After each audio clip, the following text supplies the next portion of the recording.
Bonjour et bienvenue sur CryptoHouse. Aujourd'hui, on va regarder comment on peut stacker ces tokens BNB avec beaucoup plus d'intérêt que ce que la plateforme Binance.com donne, qui est actuellement seulement 0,67%. Et ça, c'est pour tout de suite.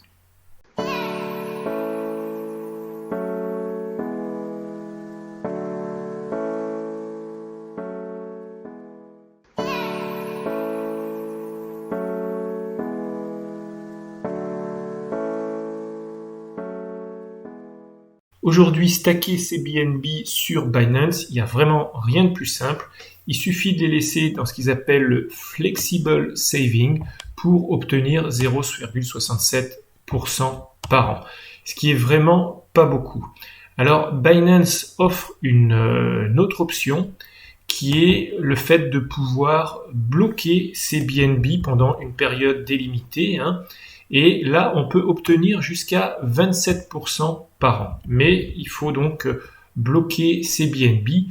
Alors, 27% par an, c'est sur 15 jours. Mais en général, cette option, elle part dans les heures après l'annoncement par Binance de ce type d'option. Donc, en général, c'est jamais disponible. Par contre, ce qui est souvent disponible, ce sont les 8% sur 30 jours, 12% sur 60 jours ou 16,49%, on voit ici sur 90 jours. Et ce qu'on voit, ce qui est intéressant, c'est que le minimum, c'est juste 0,1 BNB. On n'a même pas besoin d'un BNB pour pouvoir avoir ce type d'intérêt.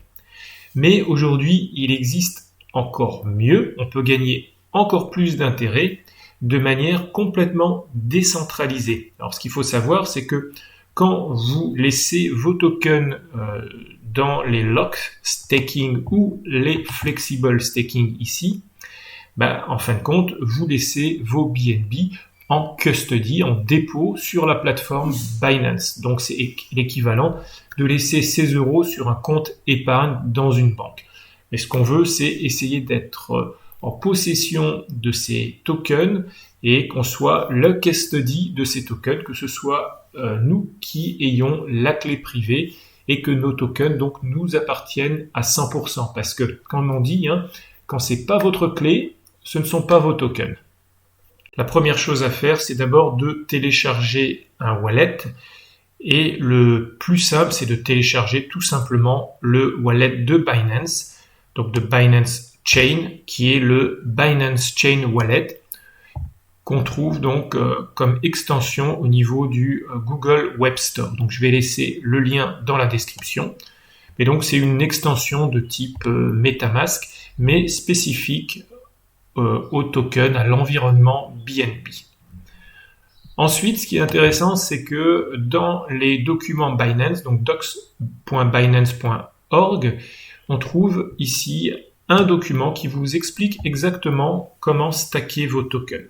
On va descendre ici dans le document et ce qu'ils disent en premier, c'est que le temps pour débloquer ces tokens, il est de 7 jours. Donc c'est vraiment quelque chose qui n'est pas aussi flexible que les 0,67% qu'on a ici au niveau du Flexible Savings.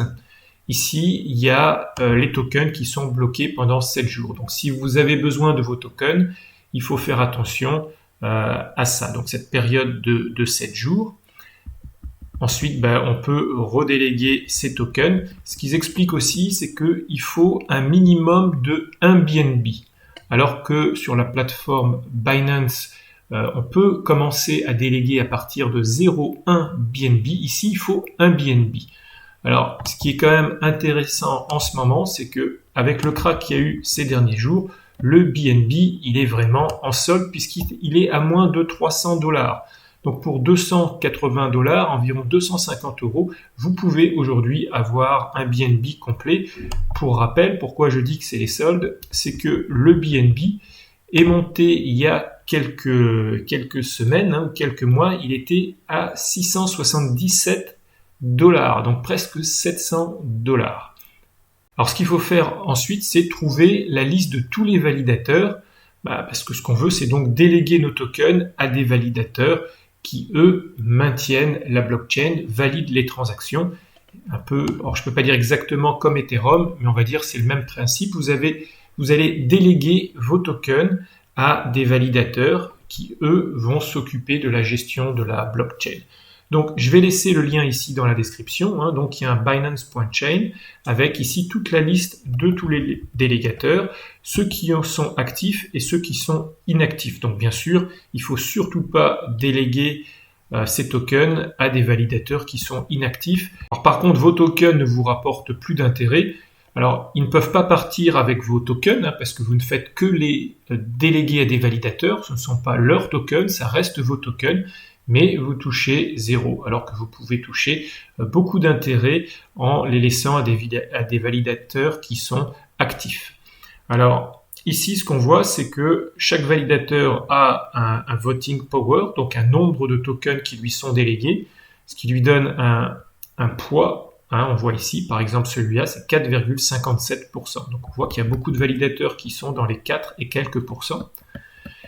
Alors, ils prennent une commission et ils vous reversent des intérêts. On voit ici, par exemple, il y en a un ici, Pexmans, lui, il prend une commission puis il vous reverse 0. Donc, il faut vraiment faire attention à qui vous les déléguez. Et ici, donc là, on voit que ils sont actifs. Et là, ça va être, on va voir le validateur auquel vous déléguez vos tokens. Hein. C'est ce qu'ils appellent ici action. Alors, il faut faire votre recherche pour voir quel validateur vous correspond le mieux. J'en ai testé certains qui sont devenus inactifs. Aujourd'hui, personnellement, moi, je suis sur Fuji, qui est ici à 24%. C'est pas celui qui donne le plus fort taux d'intérêt, on le voit. Hein. Donc, vous pouvez en tester d'autres. En tout cas, pour l'instant, il a été assez stable. Et il a toujours été actif. Donc ça, c'est ce que je recherche aussi. Mais peut-être que maintenant, je vais regarder parce que je vois qu'il y en a quand même qui montent jusqu'à 27%. Par exemple, ici, Legend. Donc ce qui est beaucoup plus que les 24% donnés par Fuji. Alors, une fois que votre Binance Chain Wallet est installé, vous allez ici pouvoir le connecter. Donc là, je vais faire Connect Wallet. Et il suffit que je rentre mon mot de passe. Voilà, et donc on voit ici maintenant que mon wallet est connecté.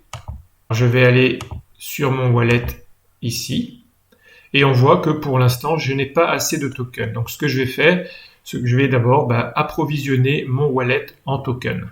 Alors ça, je vais le faire hors vidéo. Je pense que vous savez aujourd'hui comment approvisionner un wallet. Hein, c'est quand même facile. Vous avez ici l'adresse du wallet, et donc là, vous allez pouvoir copier l'adresse du wallet pour envoyer des fonds sur ce wallet. Alors ça y est, j'ai reçu 5 BNB sur mon wallet et maintenant je vais essayer de les déléguer. Alors il faut faire attention, il faut être sur le Binance Chain Network et non sur le Binance Smart Chain Network. Mais c'est celui qui est par défaut, c'est le Binance Chain Network, donc ça il ne faut pas le changer. Et je vais aller sur Fuji, c'est celui que j'ai l'habitude de déléguer. Je vais faire Delegate. Et ce qu'il faut voir aussi, c'est qu'il faut être un petit peu patient. C'est-à-dire que dès que vous recevez les fonds sur vos toilettes, il faut attendre 2-3 minutes. Sinon, ici, dans la partie Available, vous n'allez pas les voir. Il ne faut pas paniquer. Il faut juste attendre quelques minutes. Donc, je vais mettre ici 5 BNB et je vais les déléguer. Donc, ils disent ici que si je veux les sortir, il va falloir attendre 7 jours. Je vais faire Delegate. Et je vais avoir ici des frais de 0.0002 BNB. Je fais Confirm. Voilà, il faut attendre environ 30 secondes et au bout de 30 secondes, ça y est, c'est délégué. Alors ça y est, on voit ici que mes 5 BNB sont plus sur mon wallet parce qu'ils ont été délégués. Alors, ici, il n'y a rien qui a changé. Pour savoir où est sa position, il faut aller ici sur My Staking. Et là, on voit que j'ai bien 5 BNB qui ont été délégués à Fuji. Et pour l'instant, il n'y a pas d'history au niveau reward parce que, comme ils le disent ici, il faut attendre 7 jours avant de recevoir quelque chose. Donc, il faut être patient et donc au bout de 7 jours, on reçoit les premiers intérêts. J'espère que cette vidéo vous a été utile parce que ça va vous permettre d'obtenir beaucoup plus d'intérêts que les 0,67% que vous donne Binance.com. Parce que donc, je le rappelle ici, si je retourne ici sur My List, on a quand même jusqu'à 27%. Et encore, ces taux sont variables. Si vous revenez dans une semaine, dans un mois, les taux vont monter ou descendre. Moi, sur Fuji, il m'est arrivé à des moments d'avoir plus de 35% par an d'intérêt. Alors, n'oubliez surtout pas de mettre un pouce vers le haut, de vous abonner à la chaîne, de laisser dans les commentaires ce que vous pensez de cette méthode de stacker du BNB. Est-ce que vous en avez d'autres, comme par exemple Trust Wallet, que j'utilise aussi également, ou alors encore d'autres types de wallets. Donc laissez vos commentaires dans la description et je vous dis à bientôt. Ciao ciao.